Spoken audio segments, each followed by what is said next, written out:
Chapter 4. Madison clutched her elbows as she walked back to the cabin. The dining room had been full to bursting with families. Loud, happy families on vacation. Her own family had never done such things. Who would keep the horses if they had gone anywhere? And, just her luck, the first vacation she'd taken in years, and it was right back to a horse ranch. She shoved her way through her cabin door, only to find Maisie and Annabelle still sleeping and the coffee smelling bitter in the hot carafe. There was nothing pretty about these particular girls when they were asleep, mouths open, strangling noises, makeup smeared everywhere.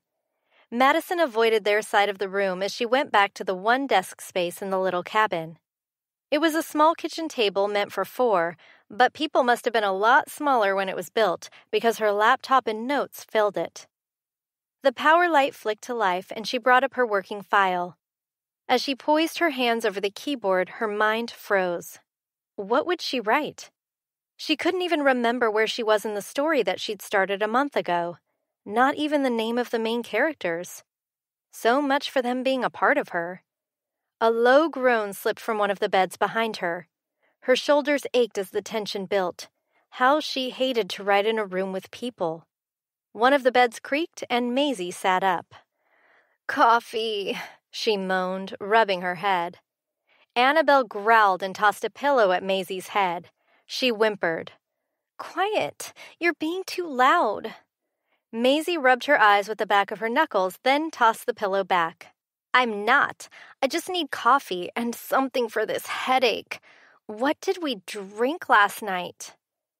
Madison had no desire to hear about their boozing. They could have it all they wanted, but drinking had never been a desire of hers. "The coffee's in the pot. It's not fresh. I made it this morning." Madison did her best to keep her voice quiet, but both women still winced at the noise. Maisie turned sleepy eyes on her. "This morning? What time is it now?" She fumbled around for her phone. It would be easy to just tell her the time, she knew it. It wouldn't have changed much since she'd last looked at it, nor had it changed much since the last 3 times she looked at her computer over the last hour and a half as she'd tried to figure out where she was in her story. 2 o'clock couldn't come fast enough. "It's a little after 1. Maisie shrieked, and Annabelle buried her head in the pillow, stifling words that no one needed to hear. "We lost the whole morning. I was going to get my goal in early, then look around a bit. I didn't see too many men around here, but that small town we went to last night, Shady, that was a hoot. Lots of nice boots there." It wasn't their boots she'd been looking at, but Madison wasn't about to quibble over vocabulary. "I'll give you guys some privacy to get dressed and have your coffee in peace. See you later." Madison slapped her laptop closed, already feeling the sweetness of peace settle over her at the mere idea of getting out from the walls of the cabin. "Wait!" Maisie reached out as if to stop her, even though she was across the room. "You can't just run off every time someone else talks to you. This is a retreat for the 4. When are you going to start hanging out with us?" Maisie may or may not want to actually hang out with her. But by the way she'd acted since they'd met at the airport, it was more likely she was looking to make business connections and nothing more. And what about Danica? She's part of the 4, too. Madison felt the need to point out they hadn't been so worried that she wasn't there. "She's married. She wouldn't want to go and have fun with us, but you need to." That was the last thing she wanted to do. By the evening, she'd be so worn out. And going to a bar full of people just wanting to talk or whatever else they wanted to do, she'd hide in a barn first, but they didn't need to know that. Hiding in a barn was a very real possibility around Dawson Creek Ranch. "I'll see. Maybe if I'm around tonight, I'll go with you." Maisie cracked a smile that was strangely endearing, with her mane of wild hair and smudged makeup. "Good. It's time you came back to the big time." Madison nearly groaned. Just thinking of the barn brought a quiet to her that mention of the big time had almost destroyed. All she had to do was make it outside, then she could find freedom. Pushing through the door, the sun hit her, and as her breath ebbed and flowed, peace came along with it. Madison rushed toward the sanctuary of the stable, and just maybe Randall. He'd said he would be back in the barn around 2. That left her a few minutes to get a little work done while it was quiet. She craved his presence. He was handsome, but not pretentious, strong, but not overpowering. While he made her feel wobbly, it wasn't in the terrified way she often did, but in a warm, baked apple pie sort of way. The offending sign telling her to keep out was still on the door, but as Madison scanned the area, no one was there to stop her. Guilt nibbled at her conscience for a moment, but no one would be the wiser, and she wouldn't touch anything but the chair. And hadn't he invited her? At least, kind of. If anyone asked, she'd just tell them she was waiting for a writing lesson.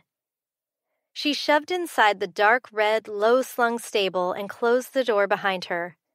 It took only a few moments for her eyes to adjust to the dim light inside. It was a center aisle with horse stalls on both sides, but not all of them were in use. Randall was right. It would be easy for a child to climb into any of them and get trampled. Even after being around horses her whole childhood, walking up and down a bank of full stalls still made her anxious. Maverick's stall was wide and empty. He hadn't returned from work yet. The one across from it was still open.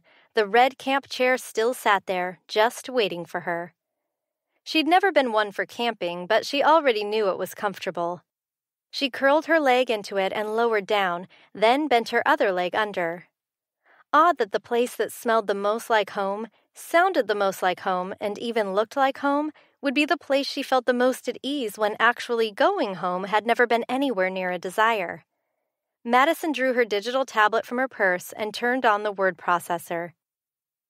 The story she'd been working on was boring and going nowhere, not even memorable enough to continue. Her life needed a new story, a fresh perspective. Though her deadline was looming, she needed to start over. She turned the tablet sideways and a keypad appeared. She flexed her fingers and soon, the world around her disappeared and all that remained was the soft click of her nails on the screen and the whirring thoughts in her head. All time and place stopped until the door at the end of the barn scraped open, tearing her from her new world. Madison held her breath and slid down into the chair. If anyone found her, let it be Randall. He would understand. If it was the elusive Braden or the massive ranch owner Luke, she wouldn't even be able to speak, much less defend her reasons for being in there. As Maverick's chiseled black head came into view, she bit back a sigh of relief. And there was his owner. He had his back to her, and he had to have been doing something strenuous, because he'd shed his cotton shirt and was now wearing only the white tank that showed off all of those hard muscles she'd merely assumed were there before. While skinny jeans had always been fine before, the slightly loose-fitting jeans Randall wore sat just fine on his hips, shaped nicely by the chaps encasing his legs. He hadn't noticed her yet, but she couldn't go back to her tablet. Not when he could turn around any moment and see her. She couldn't just pretend she hadn't heard his huge horse come walking in. Randall froze for a moment, then slowly glanced behind him. He chuckled as he turned, feigning anger with a shake of his head that he couldn't quite pull off without dimples. Her heart lurched as she met his gaze. "I suppose I should say I'm sorry?" she whispered. He should tell her to leave. Randall pushed his hat back and scratched his forehead. She wasn't being a nuisance or getting in the way. There wasn't even enough of her to get in the way. But if he let her in where she shouldn't be, he'd have to let everyone. Luke wouldn't appreciate that. He'd been the one to put up the signs for the week, saying that the number of kids was just too great with the number of hands. But Madison was far from a kid.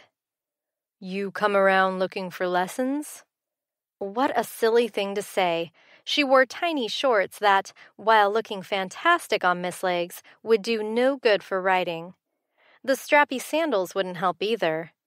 He attempted to be casual by leaning up against the pole of the stall where she sat. He caught himself staring and crossed his arms, hoping she didn't notice. "I'm not really dressed for a writing lesson." She bit her lip and tucked her device back into her bag. "If you aren't here to ride, what brings you out to my chair?"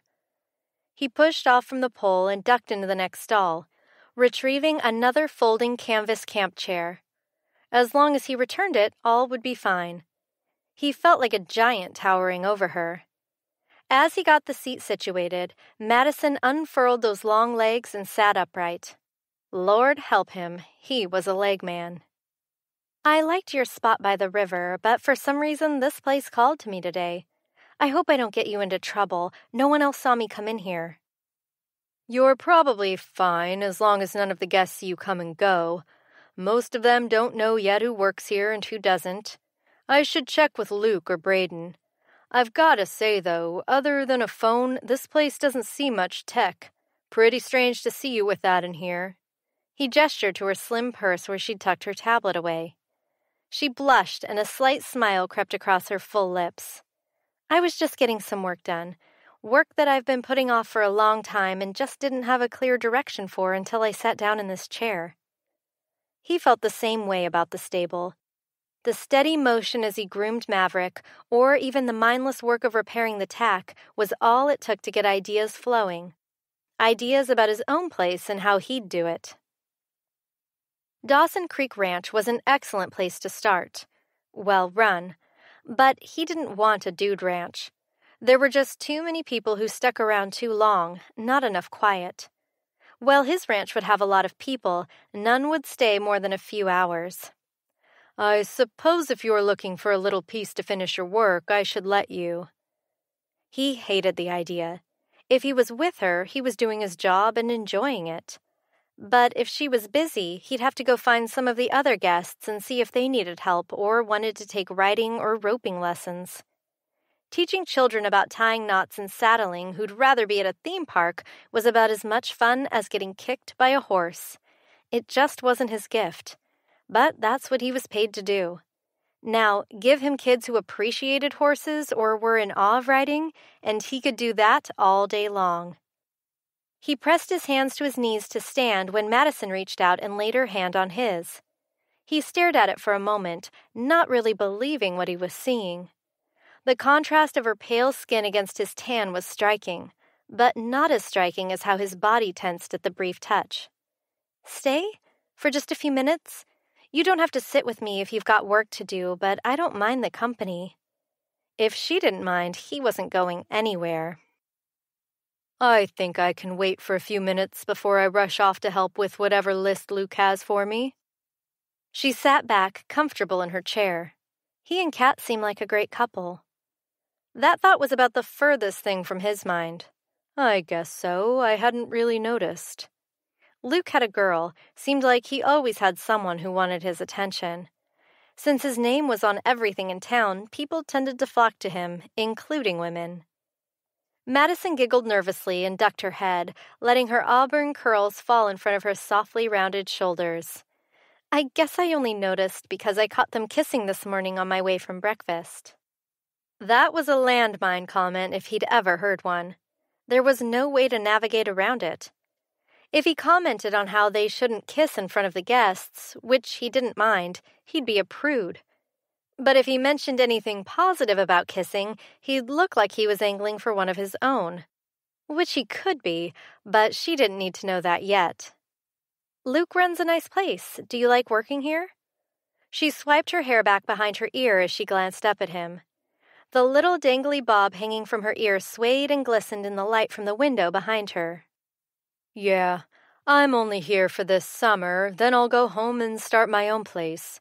I've got some land in Kansas that I can't wait to settle. Kansas?